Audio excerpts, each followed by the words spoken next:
Shalom, terima kasih untuk kesempatan yang sudah diberikan kepada saya untuk bisa men-sharingkan kebenaran firman Tuhan buat saudara-saudara yang ada di sana. Sebelum kita mendengarkan firman Tuhan pada saat ini, mari kita satu di dalam doa. Ya Allah, pemelihara hidup kami bersyukur untuk segala kasih setiamu yang nyata di dalam kehidupan kami. Saat ini kami akan merenungkan kebenaran firman-Mu. Biarlah Tuhan yang menolong kami, Tuhan yang memampukan kami. Sehingga apa yang kami dengarkan, renungkan pada saat ini, biarlah itu boleh tertanam dengan baik. Dan biarlah firman-Mu ini sungguh-sungguh meneguhkan kami, menolong kami Tuhan dalam kami menjalani akan kehidupan kami yang masih Tuhan perkenankan buat kami. Kami serahkan semuanya di dalam tangan-Mu, dalam nama Tuhan Yesus. Kami sudah berdoa dan ucap syukur. Amin. Ya, saudara-saudara yang terkasih di dalam Tuhan, bahan yang akan kita renungkan pada saat ini saya pilih dari Daniel pasal yang pertama.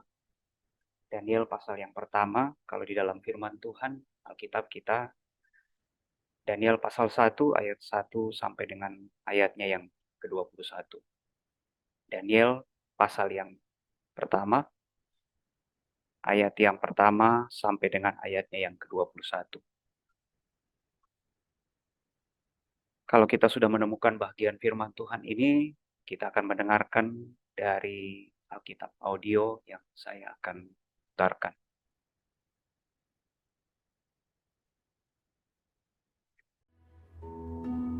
Pada tahun yang ketiga pemerintahan Yoyakim, Raja Yehuda, datanglah Nebukadnezar, Raja Babel, ke Yerusalem, lalu mengepung kota itu.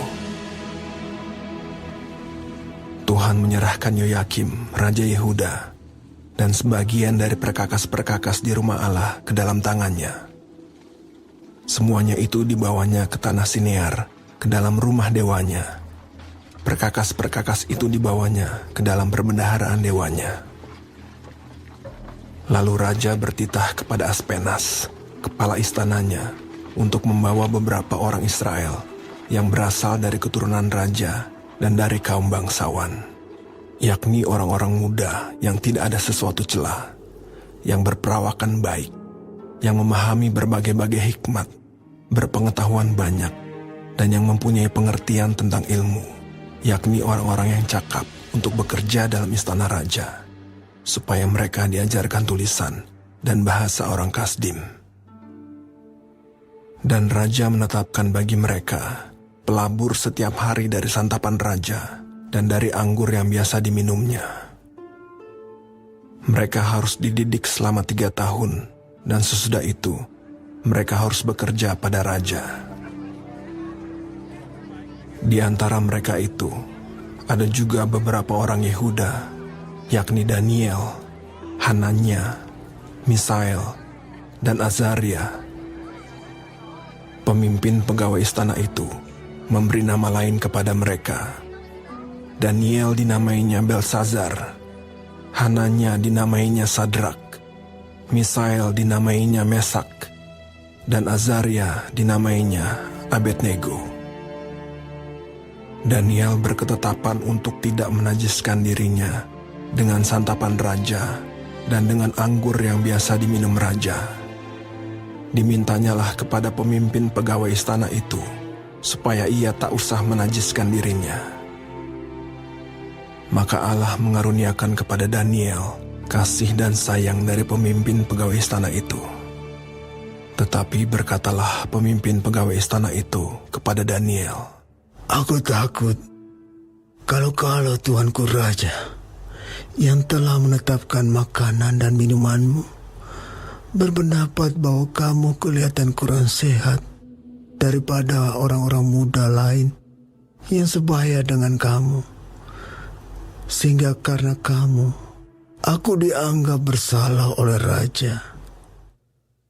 Kemudian berkatalah Daniel kepada pencenang yang telah diangkat oleh pemimpin pegawai istana untuk mengawasi Daniel, Hananya, Misael, dan Azaria, "Adakanlah percobaan dengan hamba-hambamu ini selama 10 hari, dan biarlah kami diberikan sayur untuk dimakan dan air untuk diminum.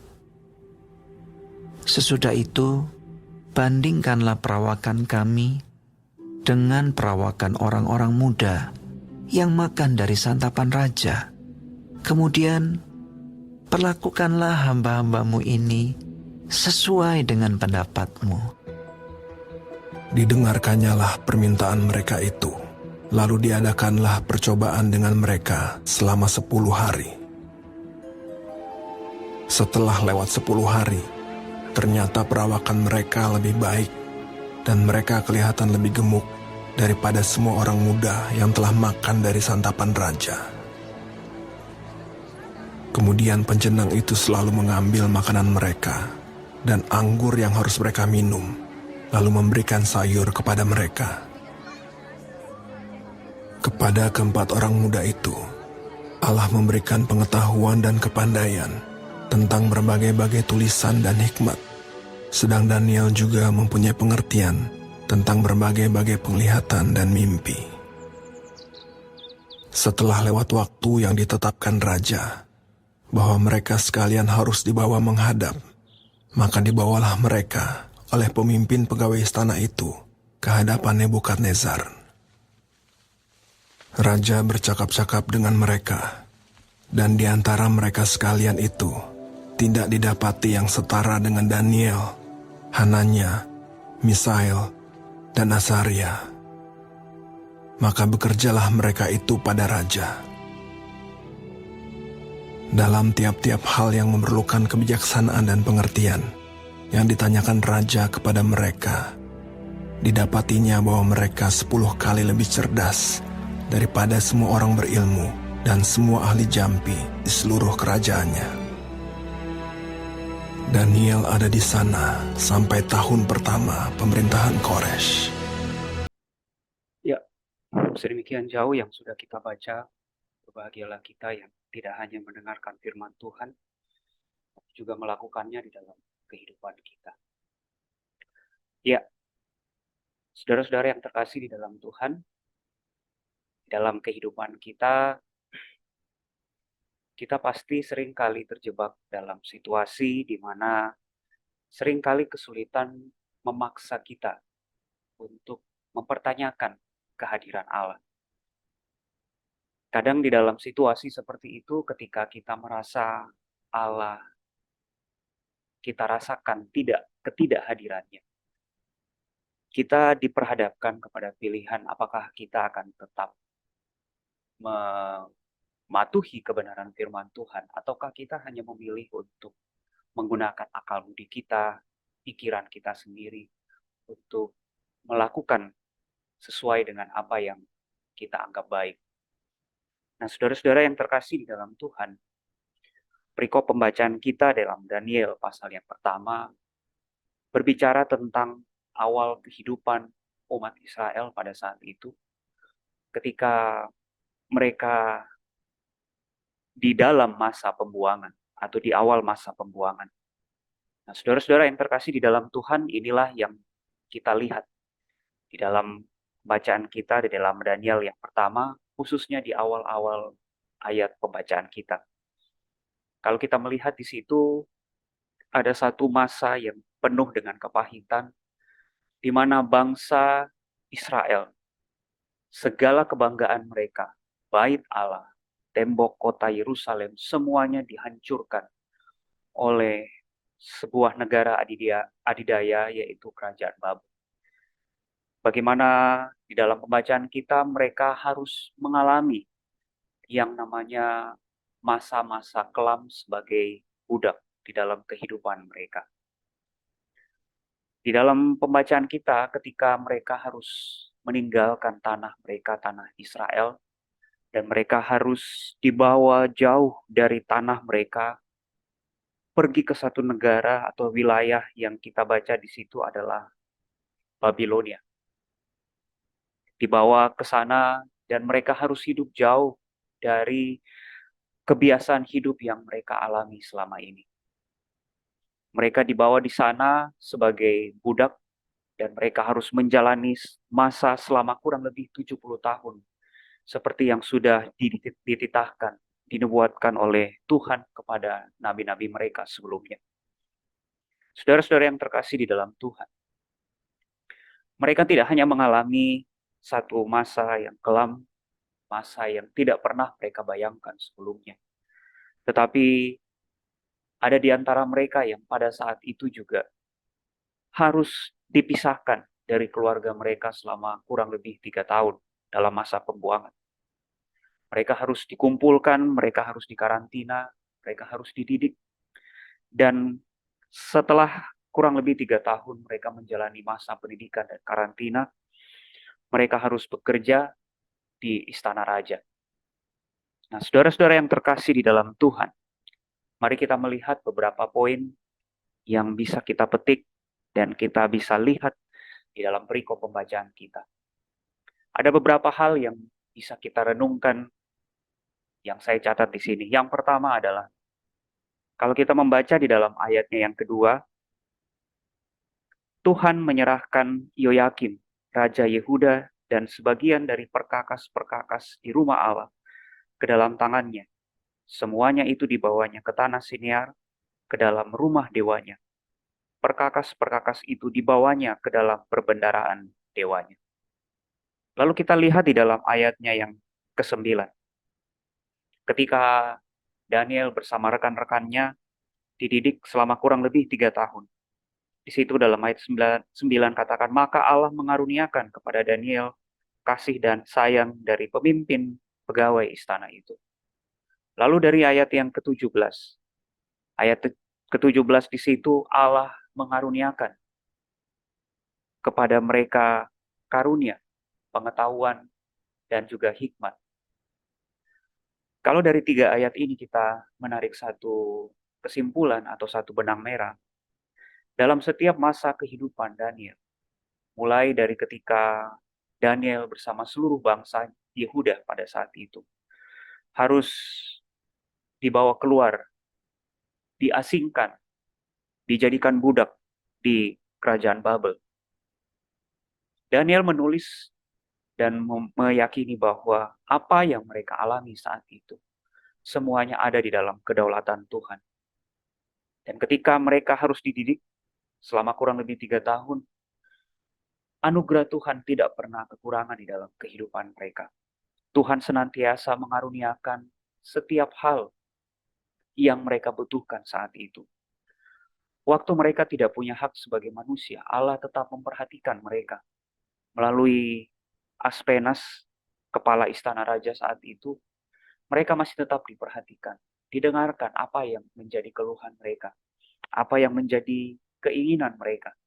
Padahal kita tahu mereka adalah seorang budak saat itu. Tetapi dari semua masa kehidupan mereka, selama kurang lebih 3 tahun dididik, mereka tidak pernah kekurangan kasih setia Tuhan. Allah selalu hadir di dalam kehidupan mereka. Dan itu mereka rasakan dan mereka yakini. Walaupun di dalam kehidupan mereka, walaupun mereka jauh dari tanah kelahiran mereka, Tuhan tetap mempedulikan mereka. Tuhan tetap hadir di dalam kehidupan mereka. Sehingga mereka merasa tidak pernah sendiri di dalam kehidupan mereka. Itulah yang menarik, yang menusukacitakan mereka, sekaligus menjadi sesuatu hal yang bisa kita renungkan pada saat ini. Yang berikutnya adalah saudara-saudara, mari kita melihat di dalam pembacaan kita, khususnya di dalam ayat yang ke-8. Nah, ini ayat yang sering kali menjadi satu bahan perenungan ketika merenungkan bahagian ini. Ayat yang ke-8, di situ dikatakan, Daniel berketetapan untuk tidak menajiskan dirinya dengan santapan raja dan dengan anggur yang biasa diminum raja. Dimintanyalah kepada pemimpin pegawai istana itu, supaya ia tak usah menajiskan dirinya.